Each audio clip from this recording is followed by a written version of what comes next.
എടാ ഞാൻ ഇന്നലെ നോക്കിയപ്പോ രാത്രി 1 മണിക്ക് എന്റെ അനിയനെ അവന്റെ റൂമിൽ ലൈറ്റ് ഇട്ട് ട്രാക്കും കേട്ടിരിക്കണം. പണ്ടത്തെ പോലെ ഒന്നുമല്ല, ഇപ്പോഴത്തെ പിള്ളേര് മൊത്തം ഫ്യൂമാണ്. എടാ അവനാകെ 9ാം ക്ലാസ്സിലായിട്ടുള്ളു. ഈ ബുദ്ധി വികസിക്കണ പ്രായത്തിലൊക്കെ മെത്തക്കടിച്ച് കിളി പോയി കഴിഞ്ഞാൽ ഇവനൊക്കെ എന്ന് റിയാലിറ്റിയിലേക്ക് തിരിച്ചു വരാനാന്ന് എനിക്ക് മനസ്സിലാവാത്ത.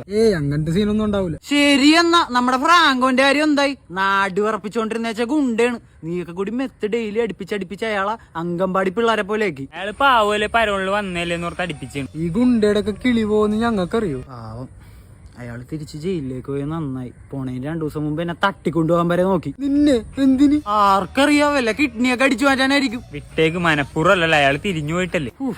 ഒരു ഗുണ്ടയുടെ അവസ്ഥ ഇതാണെങ്കിൽ മെത്തടിക്കണ പിള്ളേരുടെയൊക്കെ കാര്യം പിന്നെ പറയണ. ഈ ജനറേഷൻ ഇങ്ങനെയാണ്. കല്ലും ബില്ലൊക്കെ അടിച്ച് കുറെ എണ്ണത്തിന്റെ കിളി പോവും. അതിന്ന് സർവൈവ് ചെയ്യണമാർക്ക് സീനില്ല. ബാക്കിയുള്ളമാർക്ക് ഇങ്ങനെ ജീവശവമായിട്ട് ജീവിക്കാം. അല്ലെങ്കിൽ പിന്നെ 23 വയസ്സ് കഴിഞ്ഞിട്ട് ഇതൊക്കെ തൊട്ടു നോക്കാൻ പോലും പാടുള്ളന്ന് പിള്ളേര് മനസ്സിലാക്കണം. അങ്ങനെയൊക്കെ ചിന്തിക്കാനുള്ള ബുദ്ധി വരുമ്പോഴേക്കും എന്റെ അനിയന്റെ ഒക്കെ നട്ടെല്ല് വരെ പൊടിഞ്ഞു പോയിട്ടുണ്ടാവും. അതും ശരിയാണ്. എന്ത് ശരിയാണെന്ന്? അവന്റെ നട്ടെല്ലാം അങ്ങനെ പൊടിയണ്ട. ഞാൻ ഇന്ന് തന്നെ അവനെ സീനാക്കാൻ പോണേ. ഓവറായിട്ട് നിയന്ത്രിച്ച പിള്ളേർക്ക് പൊളിയും. അത്യാവശ്യം ഫ്രീഡം ഒക്കെ ഞാൻ കൊടുക്കും. വേണമെങ്കിൽ അവനൊരു 5 കൊല്ലം കഴിയുമ്പോ വല്ല ഗ്രാസും തൊട്ട് നോക്കട്ടെ. ഗ്രാസ് ഒന്നും ഇപ്പൊ കോപ്സിന് പോലും വേണ്ട. പക്ഷെ മെത്താറ്റി അടിച്ചാൽ ഞാൻ അവന്റെ ചേക്കൾ അടിച്ചു പൊളിക്കും. എങ്കിൽ അവന് നിന്നോട് വെറുപ്പാവും.